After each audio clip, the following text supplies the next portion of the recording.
Salut!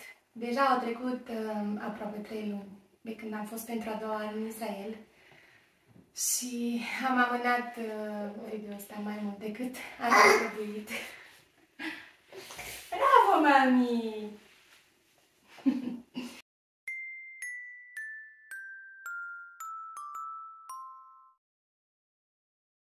De data aceasta am fost mult mai relaxați decât prima dată. Deja știam cum o să decurgă lucrurile. Ține tatăl. Știam unde mergem, știam, eram mai bine pregătiți. Și am ales să nu mergem cu fetița noastră de data aceasta, ca să ne putem concentra amândoi mai bine pe David și pe ce se întâmplă acolo. Terapeuții au fost foarte bucuroși să îl vadă pe David și să ne revadă. Și noi ne-am bucurat să-i vedem pe ei și să ne întoarcem. Chiar dacă săptămânile acestea la terapie sunt destul de intense, ne place foarte mult acolo. Ne place mult atmosfera și terapeuții sunt niște oameni de nota 10.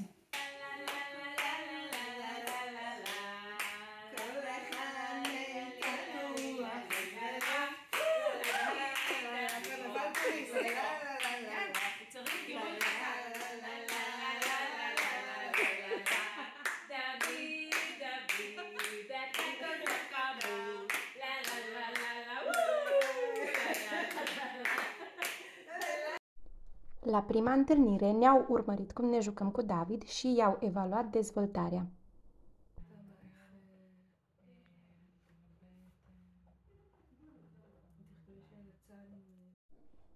Terapeuții au fost foarte încântați de progresul pe care l-a făcut David. În primul rând, David a slăbit destul de mult de la prima sesiune. Ne-am propus aceasta deoarece, fiind mai plinuț, era dificil să facă mișcările necesare. Apoi, David deja stă relaxat pe burtică, fără nicio problemă, în timp ce la prima sesiune nu stătea deloc pe burtică. Aici se poate vedea cam care era poziția lui pe burtică și cât era de încordat în această poziție. Videoul este din prima zi de terapie. Aici deja se vede progresul după doar câteva zile de terapie.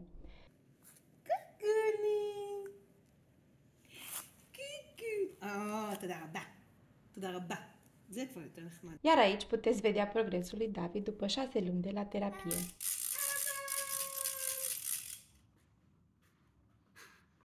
De asemenea, este mult mai prezent și mai activ și prinde obiectele în mâna dreaptă și le duce la gură dacă le pui aproape de degețelele lui.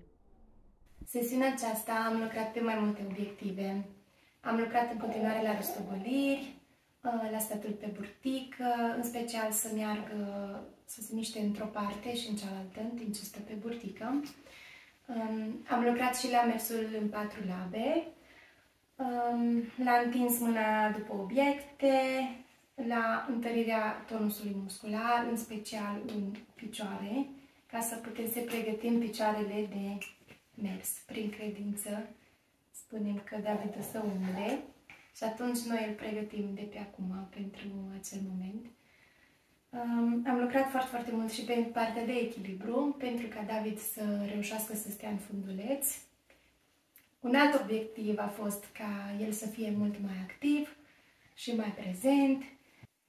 Și ultimul obiectiv a fost ca să se relaxeze fără stimulare orală.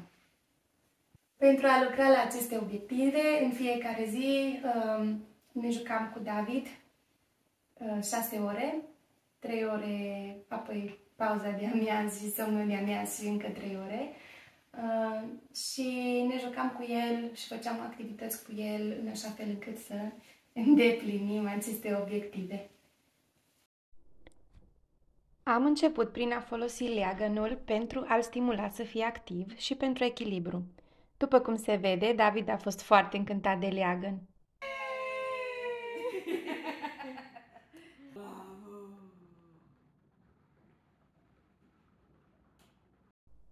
Tot din prima zi am început să lucrăm la întărirea tonusului muscular la picioare prin stimularea tactilă.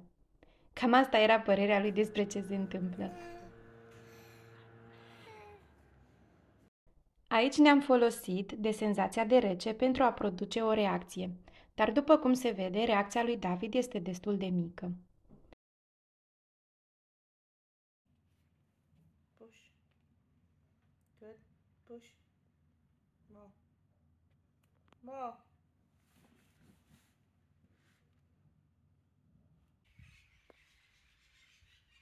Am folosit și masajul pentru atingerea aceluiași obiectiv.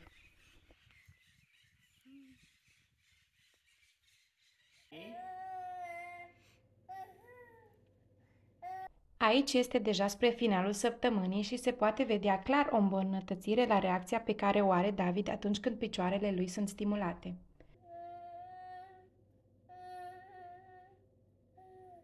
Am lucrat mult la acest obiectiv, deoarece este un pas esențial pentru ca David să poată merge de-a bușilea și mai apoi să se ridice în picioare și chiar să umble. În acest video deja lucram la mersul de-a bușilea. Scopul este ca David să se împingă cu mâinile.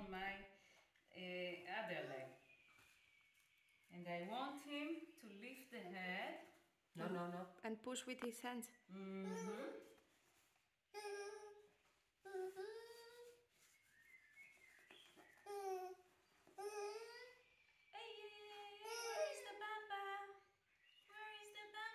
Aici lucrăm pe același obiectiv.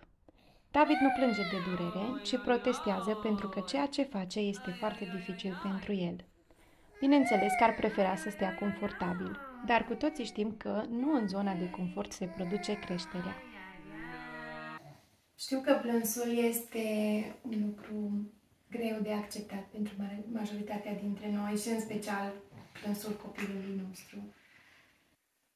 În prima sesiune de terapie a fost cel mai dificil lucru pe care am fost nevoit să-l învățăm. Să nu încercăm să oprim plânsul, ci să învățăm cum să-l relaxăm pe David și cum să răspundem nevoii lui, mai degrabă decât a ne focusa pe a opri plânsul. Am să vă dau un alt exemplu ca să înțelegeți mai bine despre ce vorbesc. Aici se vede cum David plânge și protestează pentru că este pus în poziția pe spate cu pelvisul ridicat. După cum vedeți, nu era chinuit, ci doar provocat puțin, după care era consolat.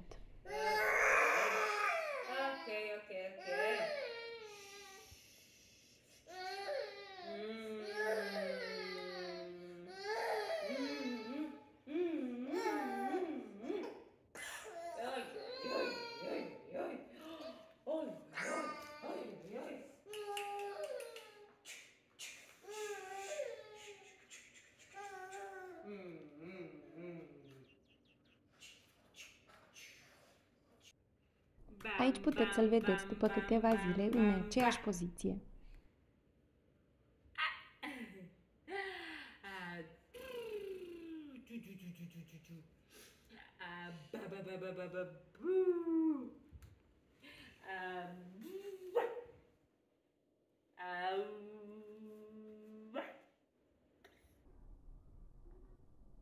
Poza aceasta este din ultima sesiune și puteți să vedeți progresul lui și cât de relaxat stă acum în această poziție. Acum că v-am lămurit cam cum stă treaba cu plânsul, aș vrea să vă arăt un alt video despre cum am lucrat la statul în funduleț.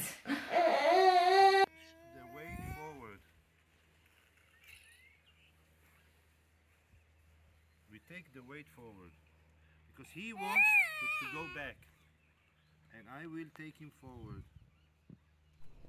Acesta a fost cel mai dificil nivel. Nu vă speriați, nu a durat foarte mult, după care a fost pus într-o poziție confortabilă și consolat. Cel mai mult am lucrat la statul în funduleț folosind scaunul Bumbo. În timp ce David exersa cum să întindă mâna, să apuce lingura și să o ducă la gură, lucram și la menținerea echilibrului în poziția așezut cu suportul oferit de scaun.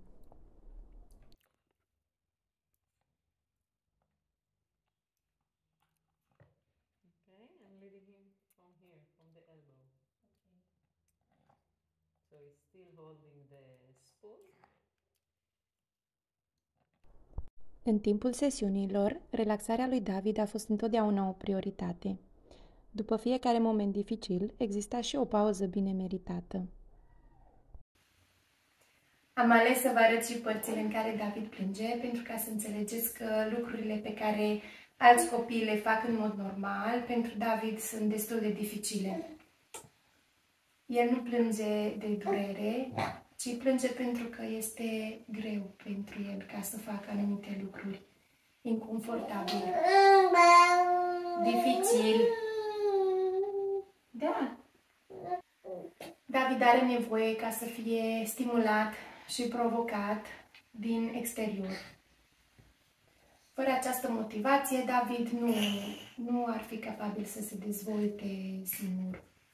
Cel mai probabil s-ar închide în lumea lui și ar rămâne la fel. În ultima zi din prima sesiune, David s-a rostogolit pentru prima dată.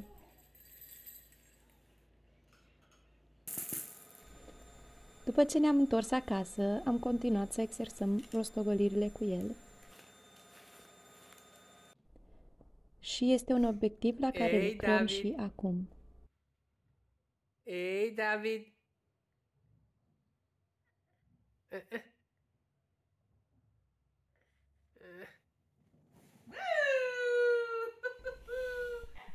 Pentru acest obiectiv ați putut să vedeți progresul chiar la începutul videoului când David s-a rostogolit singurel.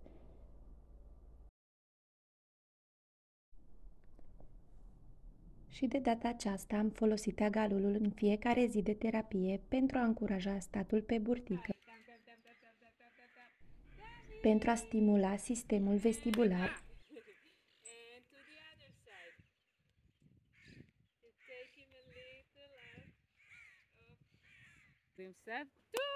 și pentru a exersa echilibrul. David. Da, da, da, da, da, da. Yeah, now you can see the word. L-am luat cu noi și acasă și îl folosim destul de des.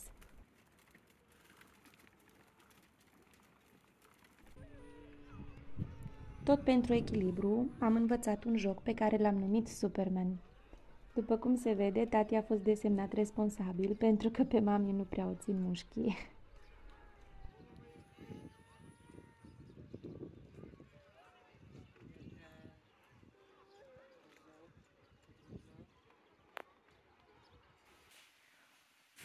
Ce am apreciat iarăși foarte mult în această sesiune a fost dragostea și dedicarea terapeuților cu care lucrăm.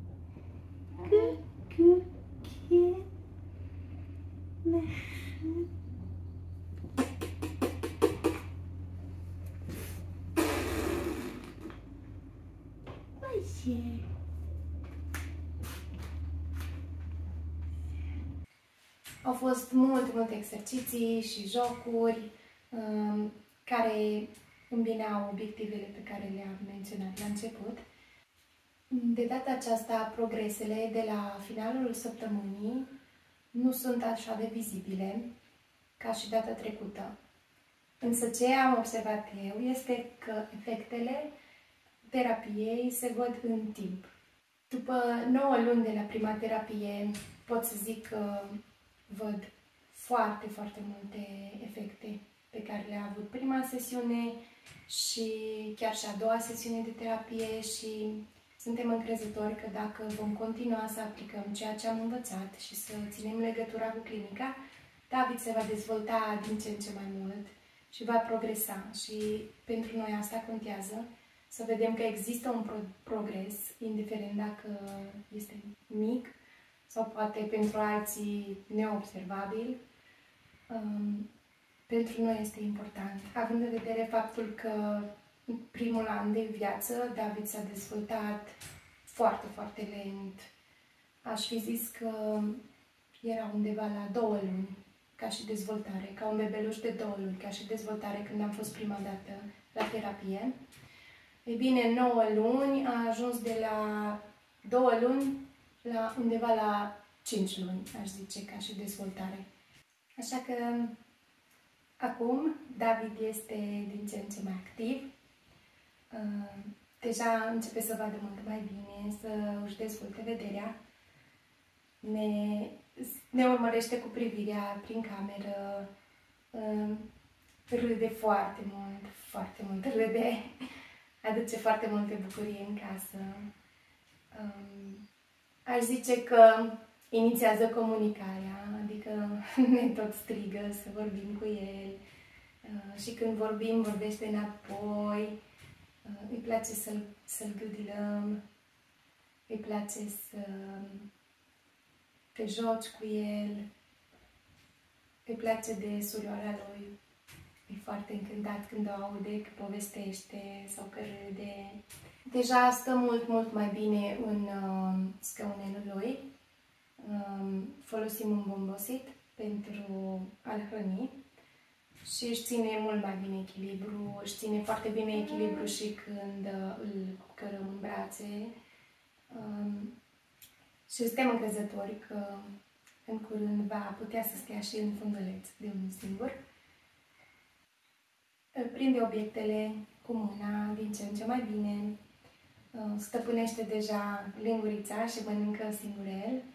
La final, aș dori să vă mulțumim pentru tot sprijinul financiar și suportul emoțional și cred că progresul lui David se datorează în parte fiecăruia dintre voi care ne-ați susținut ca să putem să-l ducem pe David în Israel și să beneficieze de această terapie.